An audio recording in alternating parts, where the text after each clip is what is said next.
दोस्तों, आज हम कक्षा 10 का पहला विज्ञान का पहला चैप्टर जो है उसको स्टार्ट करेंगे और देखेंगे। ठीक है, तो देखते हैं अंदर। पहला चैप्टर जो है क्लास 10th का चैप्टर फर्स्ट, रासायनिक अभिक्रियाएं एवं समीकरण, केमिकल रिएक्शंस एंड इक्वेशंस। तो सबसे पहले हम बात करेंगे रासायनिक अभिक्रियाओं की कि रासायनिक अभिक्रियाएं क्या होती हैं। तो आपको बता दें कि वह प्रक्रिया जिसमें एक पदार्थ जो होता है उसके पदार्थ के रासायनिक गुणों में परिवर्तन हो जाता है और एक नए पदार्थ का निर्माण होता है जो पहले पदार्थ से गुणों में भिन्नता रखता है। बात समझ में आ रही है ना, कि कोई एक पदार्थ है, ये एक पदार्थ है और इस पदार्थ की रासायनिक प्रकृति में जो है वो परिवर्तन हो जाता है और एक नया पदार्थ बनता है जिसके गुण इस पदार्थ से क्या होते हैं, भिन्न होते हैं। और वह प्रक्रम जो है, वो प्रक्रिया जो है वो क्या कहलाती है, हमारी रासायनिक अभिक्रिया कहलाती है। देखते हैं अंदर। तो वह प्रक्रिया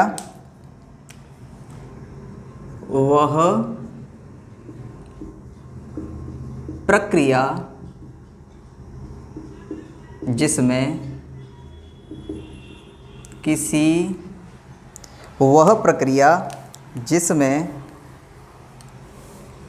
किसी पदार्थ में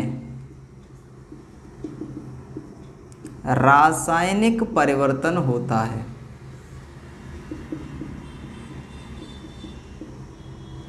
रासायनिक परिवर्तन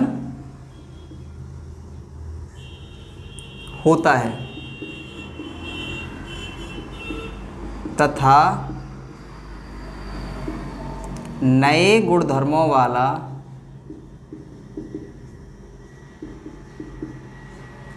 पदार्थ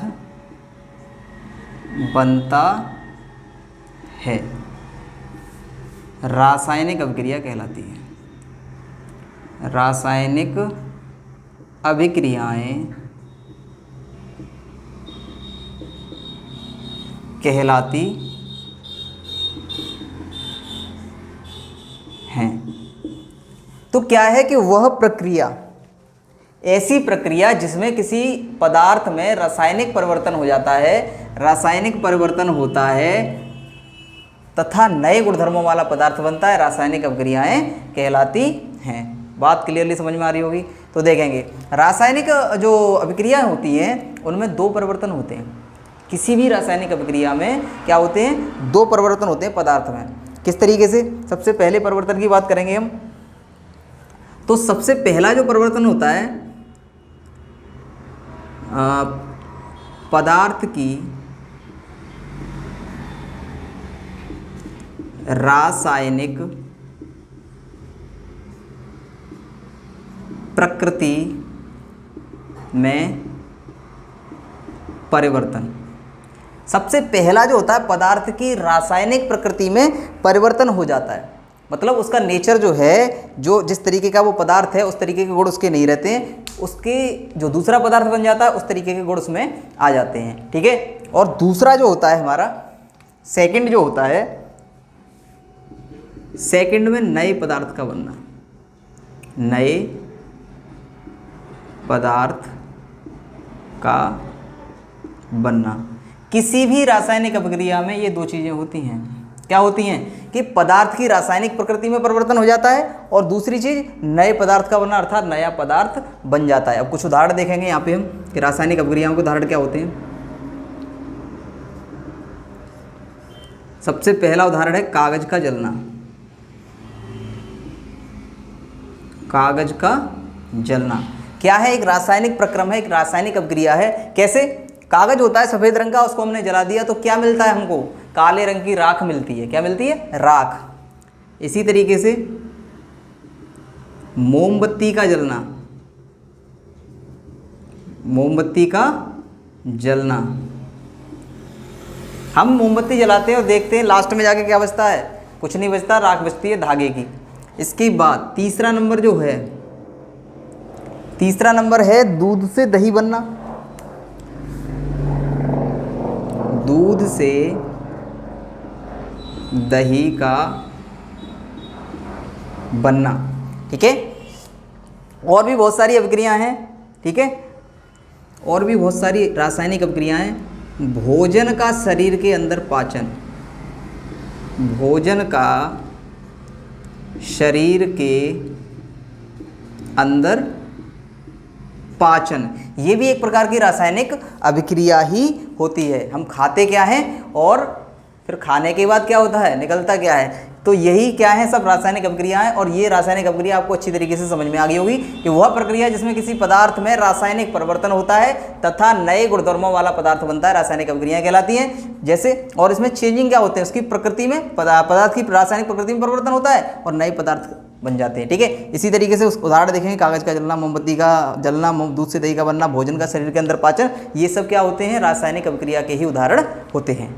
ठीक है, तो आगे बार बार हमने आपको रासायनिक अभिक्रिया में एक बात कही, रासायनिक परिवर्तन, रासायनिक परिवर्तन, रासायनिक परिवर्तन। ये रासायनिक परिवर्तन क्या होता है, तो इसको समझेंगे अब। रासायनिक परिवर्तन, ठीक है, रासायनिक परिवर्तन, पंखा बंद करो, इसको कहते हैं केमिकल चेंजेस।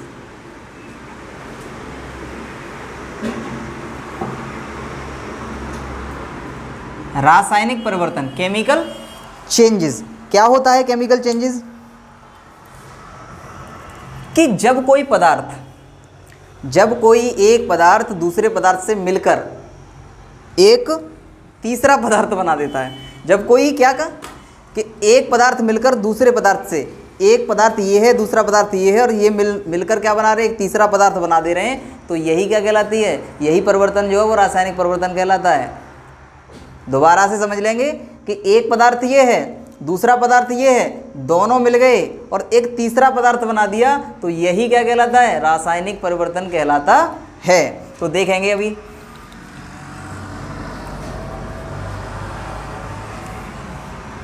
जब कोई पदार्थ किसी अन्य पदार्थ से मिलकर, जब कोई पदार्थ किसी अन्य पदार्थ से मिलकर एक तीसरा नया पदार्थ बनाता है, या एक तीसरा छोड़ो, एक नया पदार्थ बनाता है, एक नया पदार्थ बनाता है, तो यह प्रक्रिया रासायनिक परिवर्तन कहलाती है। रासायनिक परिवर्तन कहलाती है। बात क्लियर समझ में आ रही है आपको, कि जब कोई पदार्थ किसी अन्य पदार्थ से मिलकर एक नया पदार्थ बनाता है, तो यह प्रक्रिया रासायनिक परिवर्तन कहलाती है। बहुत अच्छी तरीके से डीपली आपको समझ में आ गया होगा। रासायनिक परिवर्तन बहुत अच्छे बच्चों को नहीं समझ में आता है क्या होता है। तो क्या होता है कि एक पदार्थ होता है, दूसरे पदार्थ से मिला और तीसरा पदार्थ उन्होंने बना दिया, तो वही प्रक्रिया क्या कहलाती है, हमारी रासायनिक परिवर्तन कहलाती है। ठीक है, बात समझ में आई है आपको अच्छी तरीके से। तो वीडियो को लाइक जरूर कर दिया करें, क्योंकि बहुत सारी वीडियो हम बना चुके हैं, तो लाइक बहुत कम आ रहे हैं। चैनल को सब्सक्राइब भी किया करें। ठीक है, उदाहरण इसके सबसे अच्छे उदाहरण हैं। सबसे पहला जो उदाहरण है वो है लोहे पर जंग लगना। लोहे पर जंग लगना सबसे बेस्ट उदाहरण इसका क्या है, लोहे पर जंग लगना। लोहा क्या होता है, लोहा जो है वो हवा से संपर्कित होता है। किससे, हवा से। नमी युक्त हवा से जब संपर्कित हो जाता है तो वो क्या करता है, लोहे का फॉर्मूला Fe होता है, और ऑक्सीजन से वो संपर्क करता है तो फेरिक ऑक्साइड बना देता है। क्या बना देता है, फेरिक ऑक्साइड बना देता है। तो वो क्या है, मतलब एक जंग है, एक लाल भूरे रंग का एक पदार्थ है, जंग बोलते हैं इसको। तो वो लोहे पर जंग लगना ही क्या है, एक रासायनिक परिवर्तन है। और आगे और देखेंगे हम, अगरबत्ती का जलना। अगरबत्ती का जलना ये भी क्या है, एक रासायनिक परिवर्तन है। इसी तरीके से और भी है आपके कागज का जलना। कागज का जलना ये भी रासायनिक परिवर्तन है। ठीक है, तो ये आपको समझ में आ गया होगा कि रासायनिक परिवर्तन क्या होते हैं। इसमें दो पदार्थ मिलकर तीसरा पदार्थ बनाते हैं, तो वो क्या कहलाते हैं, हमारे रासायनिक परिवर्तन कहलाते हैं। बात क्लियरली आपको समझ में आई है अच्छी तरीके से। ठीक है, आगे तो आगे अब बात करेंगे हम अभिक्रिया की। अभिक्रिया में क्या क्या होता है, तो अभिक्रिया में दो चीज़ें होती हैं। मान लिया हमने यहाँ पे अभिक्रिया समझेंगे, अभिक्रिया में क्या क्या चीज़ होती हैं, अभिकारक और उत्पाद होते हैं। क्या होते हैं, अभिकारक और उत्पाद। देखेंगे यहाँ पे क्या होता है अभिकारक और उत्पाद। तो ये कोई अभिक्रिया है, A+B गिव्स आउट AB। ठीक है, ये कोई रासायनिक अभिक्रिया है। कैसी अभिक्रिया है, ये एक रासायनिक अभिक्रिया है। हमने आप यहाँ मान लिया है, माना ये रासायनिक अभिक्रिया, ये एक रासायनिक अभिक्रिया है। तो इसको समझने के लिए अभिकारक तथा उत्पाद को, रिएक्टेंट्स एंड प्रोडक्ट्स को समझने के लिए बहुत अच्छी है ये अभिक्रिया। देखेंगे जरा होता क्या है। तो अभिक्रिया में जो पदार्थ भाग लेते हैं, ये अभिक्रिया है, और अभिक्रिया में जो पदार्थ भाग ले रहे हैं, अर्थात ए और बी जो भाग ले रहे हैं अभिक्रिया में, ये पदार्थ जो हैं यही अभिकारक कहलाते हैं। क्या कहलाते हैं, अभिकारक। यानी अभिक्रिया में भाग लेने वाले जो पदार्थ होते हैं वही अभिकारक कहलाते हैं।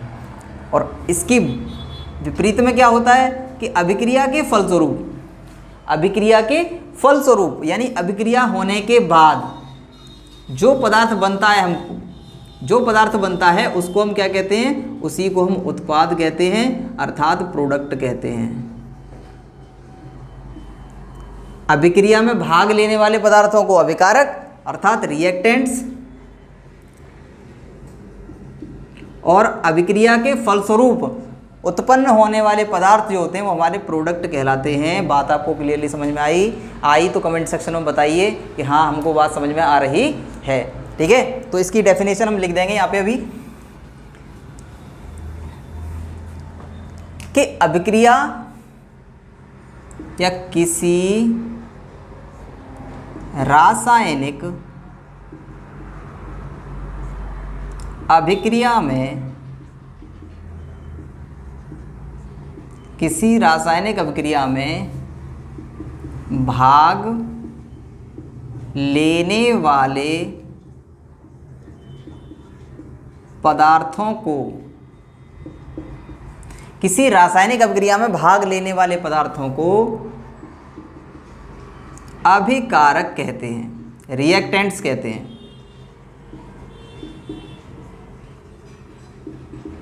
किसी रासायनिक अभिक्रिया में भाग लेने वाले पदार्थों को रिएक्टेंट्स कहते हैं, अभिकारक कहते हैं। अब कोई अभिक्रिया ले लें यहाँ पे हम उदाहरण में,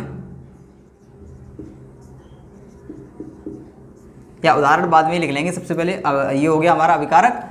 ठीक है, ये हमारा हो गया अभिकारक। ठीक है, अब बात करेंगे, ये अभिकारक हमारा हो गया, उसके बाद बात करेंगे उत्पाद की, और अभिक्रिया दोनों एक ही बार में लिख देंगे। उत्पाद मतलब क्या होता है, प्रोडक्ट।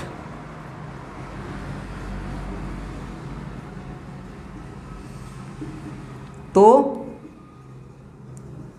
किसी रासायनिक अभिक्रिया के फलस्वरूप, रासायनिक अभिक्रिया के फलस्वरूप प्राप्त होने वाले पदार्थ, प्राप्त होने वाले पदार्थ जो हैं वो वाले पदार्थों को उत्पाद कहते हैं। क्या कहते हैं, उत्पाद कहते हैं। बात क्लियरली समझ में आ रही है।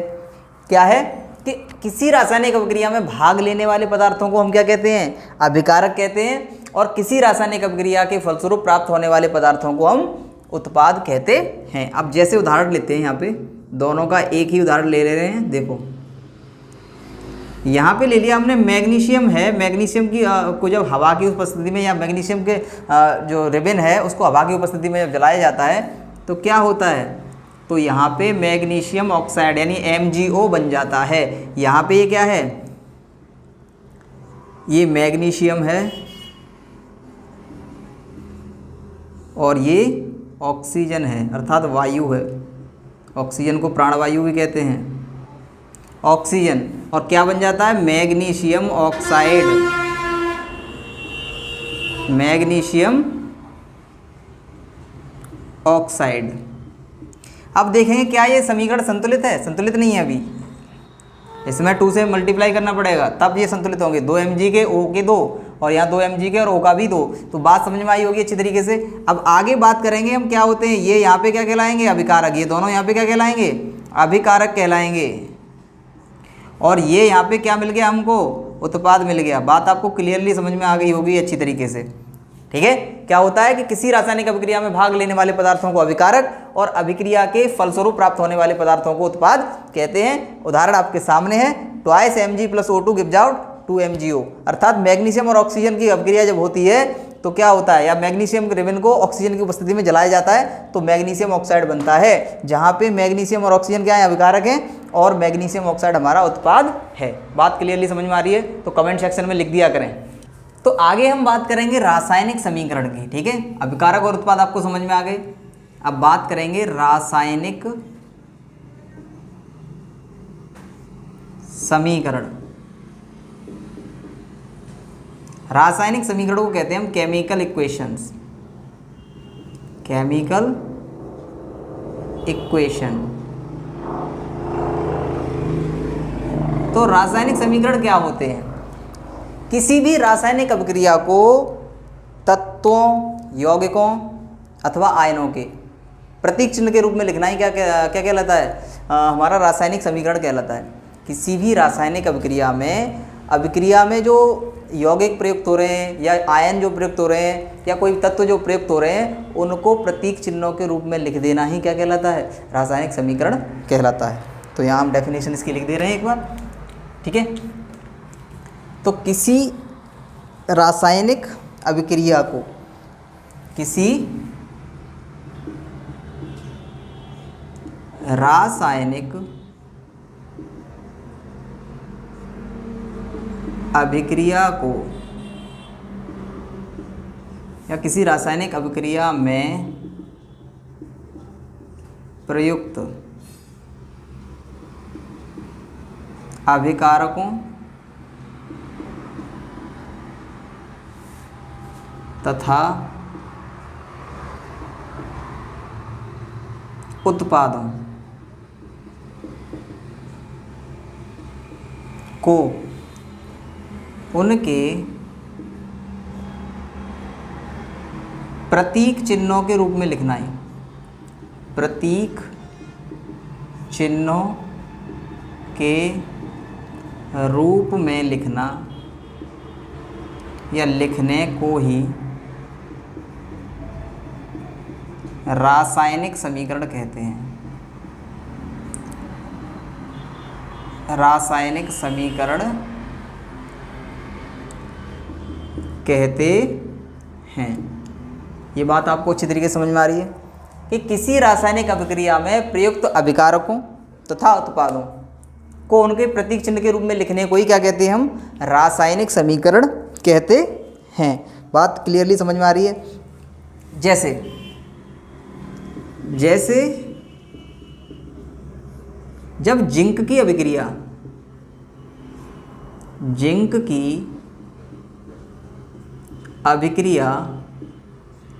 सल्फ्यूरिक अम्ल से कराई जाती है। किससे कराई जाती है?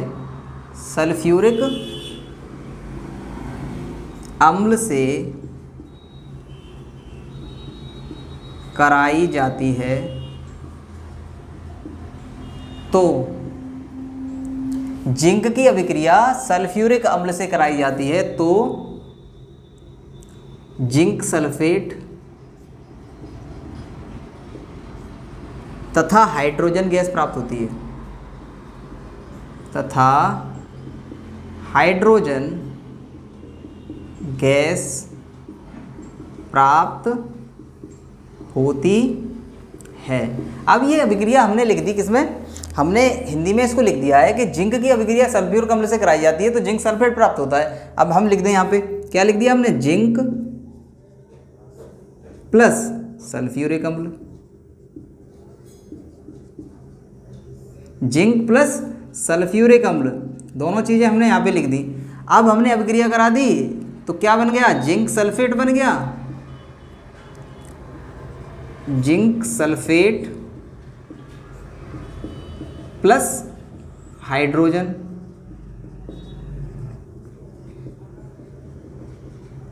तो हमें इसको रासायनिक समीकरण के रूप में लिखना है। तो क्या है रासायनिक समीकरण, किसी रासायनिक अभिक्रिया में प्रयुक्त अभिकारकों, ये अभिकारक है हमारे, ये उत्पाद हमको मिल गए हैं, तो इनको ही किसके रूप में लिखना, उनके प्रतीक चिन्ह के रूप में। तो जिंक का प्रतीक चिन्ह क्या होता है, Zn। ये आपको याद करना होगा, इसके लिए भी हम अलग से एक वीडियो बना देंगे, किसी भी तत्व का प्रतीक चिन्ह जो है, किसी भी यौगिक का प्रतीक चिन्ह। तो आगे, और ये क्या होता है H2SO4, जिंक और सल्फ्यूरिक अम्ल की अभिक्रिया करा दी हमने, और कराने के बाद क्या मिल गया हमें, zinc sulphate, zinc Zn sulphate SO4 plus hydrogen gas. बात यहाँ पे समझ में आ रही है आपको अच्छी तरीके से, समझ में आ रही है कि नहीं आ रही है। क्या हो गया, यही हमारा क्या कहलाएगा, रासायनिक समीकरण कहलाता है। उनके प्रतीक चिन्हों के रूप में लिख देना, यानी कि अभिकारकों और उत्पादों को उनके प्रतीक चिन्ह के रूप में लिख देना ही क्या कहलाता है, रासायनिक समीकरण कहलाता है। क्लियरली आपको समझ में आ गया होगा। ढंग से आप देखेंगे, इसको देखेंगे पूरी तरीके से, वीडियो को देखेंगे तो आपको समझ में भी आएगा। ठीक है, पूरी जो विज्ञान है, इस विज्ञान को हम एक साइड से लेके चलेंगे, लेक्चर बाय लेक्चर। पार्ट में 1 2 3 लेक्चर हुआ करेंगे, एक एक पार्ट को बहुत डीपली एक एक करके खर्च करते हुए चलेंगे। ठीक है, बात आपको समझ में आ रही है तो आगे देखेंगे।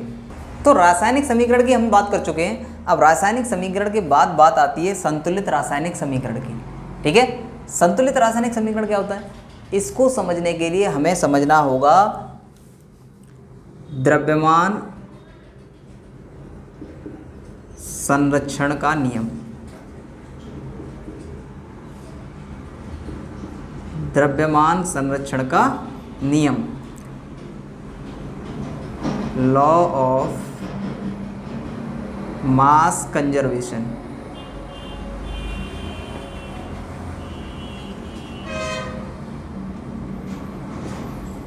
ठीक है, तो हमें समझना होगा द्रव्यमान संरक्षण का नियम क्या होता है कि किसी भी अभिक्रिया में, किसी भी अभिक्रिया में द्रव्यमान को न तो उत्पन्न किया जा सकता है और ना ही नष्ट किया जा सकता है।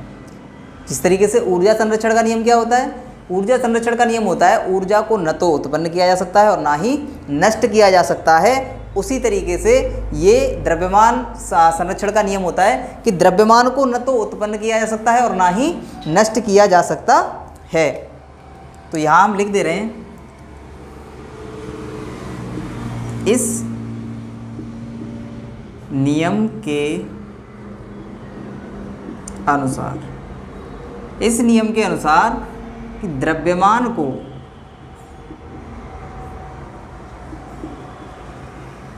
ना तो उत्पन्न किया जा सकता है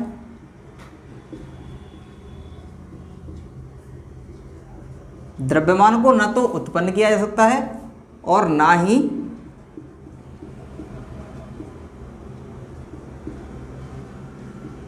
नष्ट किया जा सकता है। अर्थात यहाँ हम लिख सकते हैं कि किसी रासायनिक अभिक्रिया में, किसी रासायनिक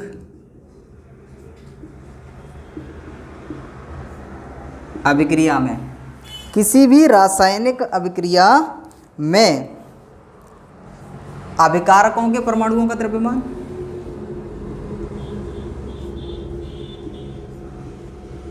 अभिकारकों के परमाणुओं का द्रव्यमान, किसी रासायनिक अभिक्रिया में अभिकारकों के परमाणुओं का द्रव्यमान उत्पाद के परमाणुओं के द्रव्यमान के बराबर होता है। किसी रासायनिक अभिक्रिया में अभिकारकों के परमाणुओं का द्रव्यमान उत्पादों के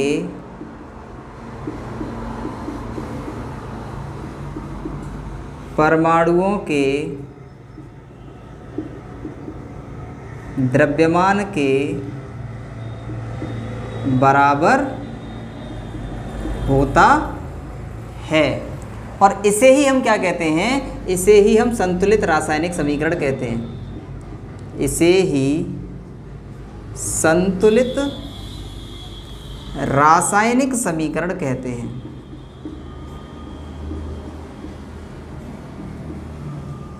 इसे ही संतुलित रासायनिक समीकरण कहते हैं।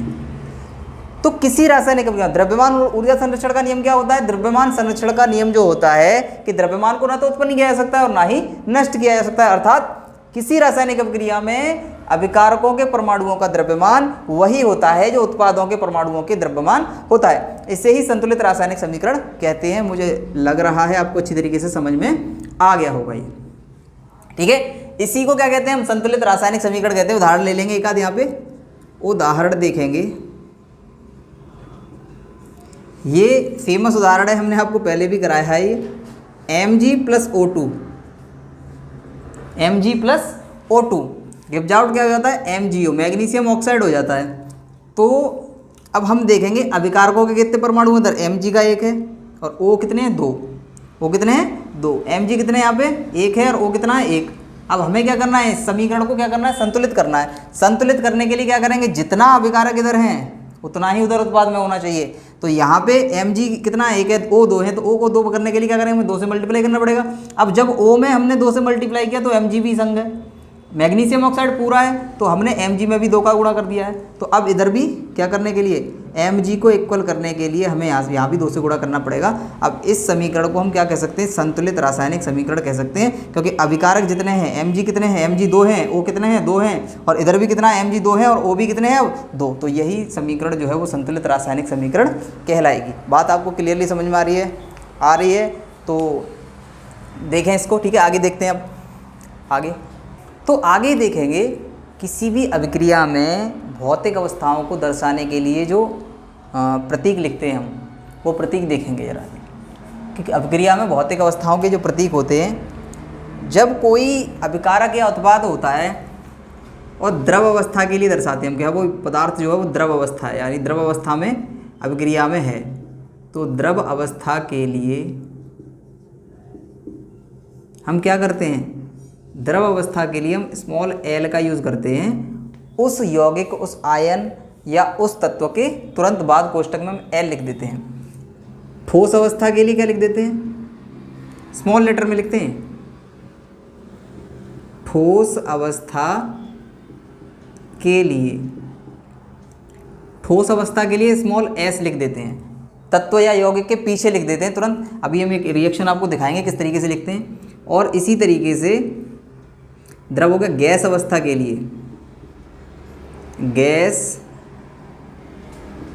अवस्था के लिए क्या लिख देते हैं हम? G लिख देते हैं कोष्टक में।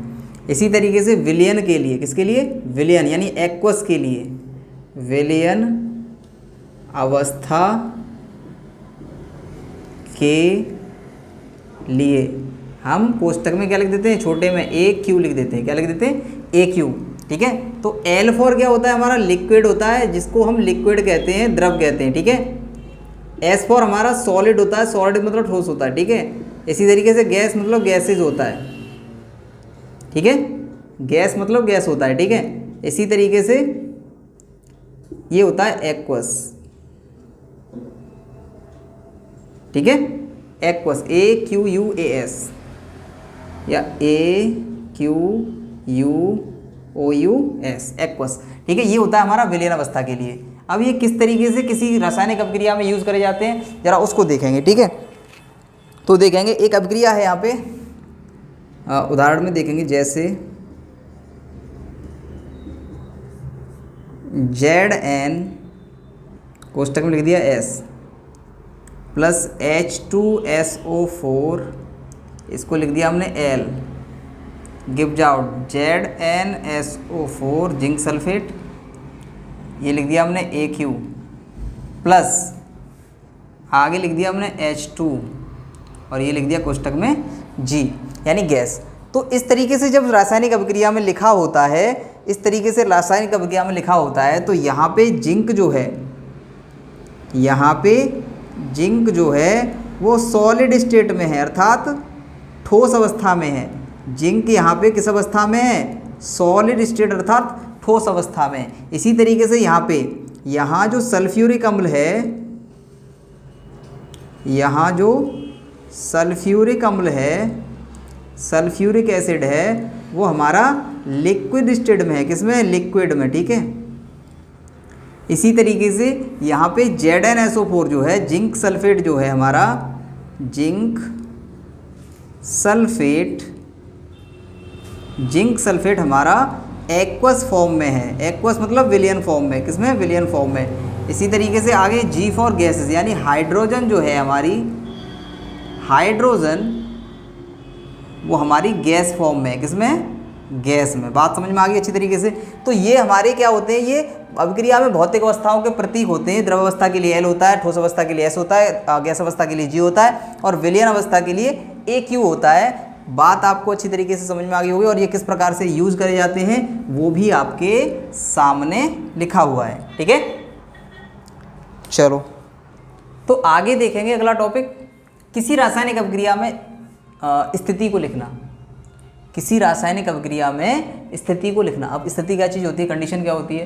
तो कुछ कंडीशंस होती है, कुछ रासायनिक अभिक्रियाओं को संपन्न होने के लिए कुछ शर्तों की आवश्यकता होती है संपन्न होने के लिए, उनको देखेंगे। तो यहाँ हम लिख दे रहे हैं कुछ रासायनिक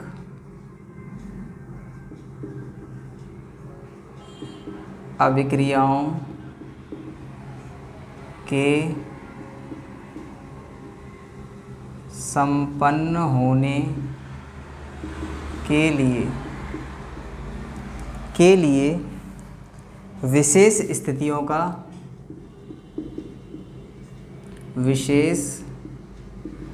स्थितियों का होना अति आवश्यक है। अति आवश्यक है। अब वो विशेष स्थितियाँ क्या होती हैं जरा देखेंगे। क्या होती हैं? सबसे फर्स्ट नंबर पे होती है निश्चित ताप। निश्चित ताप। दूसरा होता है हमारा निश्चित दाब। और तीसरा जो होता है निश्चित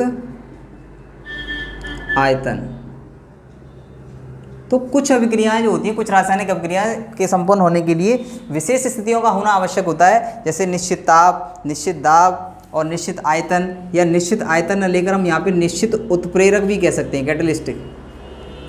निश्चित उत्प्रेरक। ठीक है, आयतन तो हमारा होता ही है किसी बर्तन में, लेकिन उसके साथ साथ निश्चित उत्प्रेरक भी हो सकता है। तो निश्चित ताप, सर्टेन टेम्परेचर,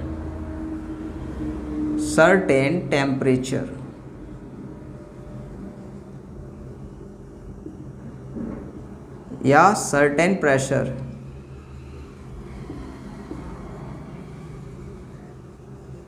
और या फिर सर्टेन कैटलिस्ट।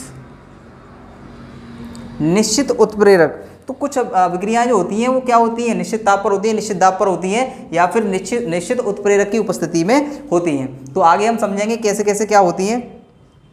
इन स्थितियों को देखो, एक चीज़ और ध्यान रखनी है हमें कि इन स्थितियों को हमेशा या तो तीर के ऊपर लिखा जाएगा या फिर तीर के नीचे लिखा जाता है। जैसे हम कभी कभी लिख देते हैं कि निश्चित ताप पर ये अभिक्रिया हो रही है, निश्चित दाब पर ये अभिक्रिया हो रही है, तो इसको क्या लिखते हैं हम? ये इन तीनों चीज़ों को क्या करते हैं? या तो हम ऊपर लिख दें या फिर हम कहाँ लिख दें? तीर के नीचे लिख सकते हैं। ठीक है, बात क्लियरली समझ में आ रही है आपको? अब एक अभिक्रिया लेंगे इसी तरीके की, उदाहरण में देखते हैं अभी। तो किसी रासायनिक अभिक्रिया में स्थिति को लिखना किस तरीके से? उदाहरण लेते हैं हम, पौधों द्वारा भोजन बनाने की प्रक्रिया। क्या होता है? पौधे अपना भोजन सूर्य के प्रकाश तथा क्लोरोफिल की उपस्थिति में बनाते हैं। पौधे अपना भोजन सूर्य की प्रकाश की उपस्थिति तथा क्लोरोफिल की उपस्थिति में बनाते हैं। अब जरा देखेंगे किस तरीके से बनाते हैं। वातावरण से वो कार्बन डाइऑक्साइड गैस ग्रहण करते हैं। वातावरण से क्या करते हैं? कार्बन डाइऑक्साइड गैस को ग्रहण करते हैं वो, और किस फॉर्म में? गैस फॉर्म में, ठीक है। और जल जो होता है, वाटर जो होता है, वाटर को कहाँ से? जल अपनी पेड़ों की जड़ों से वाटर को यूज़ करते हैं। और किसकी उपस्थिति में? सनलाइट और क्लोरोफिल। क्लोरोफिल क्या होता है? क्लोरोफिल एक प्राकृतिक पदार्थ होता है जो पौधों की पत्तियों में पाया जाता है। हरे रंग का पदार्थ होता है क्लोरोफिल। पौधों की पत्तियों में पाया जाने वाला एक हरे रंग का प्राकृतिक पदार्थ होता है जो पत्तियों को अपना रंग प्रदान करता है, ठीक है। क्लोरोफिल आपको समझ में आ रहा होगा। क्लोरोफिल क्या होता है? समझ में आ गया। अब आगे सनलाइट यानी धूप की उपस्थिति में और क्लोरोफिल की उपस्थिति में ये उत्प्रेरक यहाँ पे काम करेगा, और ये सनलाइट जो है, धूप जो है, आप ताप का, निश्चित ताप का काम करेगा। तो आगे वाटर जो है तो किस रूप में? वो ग्लूकोज के रूप में, ग्लूकोज के रूप में क्या बन जाता है? एक विलयन बन जाता है, एक सॉल्यूशन बन जाता है। जो भोजन होता है पौधों का, वो पौधों में संचित हो जाता है। इसके बाद क्या मिल जाता है? एक ऑक्सीजन गैस हमको मिल जाती है जो हम ग्रहण करते हैं। इसीलिए कहा जाता है कि ज़्यादा से ज़्यादा पेड़ लगाओ, क्योंकि पौधे जो होते हैं वो ऑक्सीजन बनाते हैं। और फिर उसके बाद जल भी हमको मिल जाता है, वाटर। थोड़ा आधा पानी जितना लगता है उससे कम पानी, यानी कि पेड़ पौधे जो होते हैं जितना पानी दिया जाता है उनको, उससे आधा ही खर्च करते हैं। और हम लोग क्या है, आजकल पानी की बर्बादी ज़्यादा कर रहे हैं, ठीक है ना। तो पानी की बर्बादी ना करते हुए, अच्छी तरीके से समझ में आया होगा। तो इस वीडियो को लाइक, शेयर और सब्सक्राइब चैनल को अवश्य करें, क्योंकि बहुत सब्सक्राइबर कम आ रहे हैं अभी, ठीक है। तो देखेंगे आगे।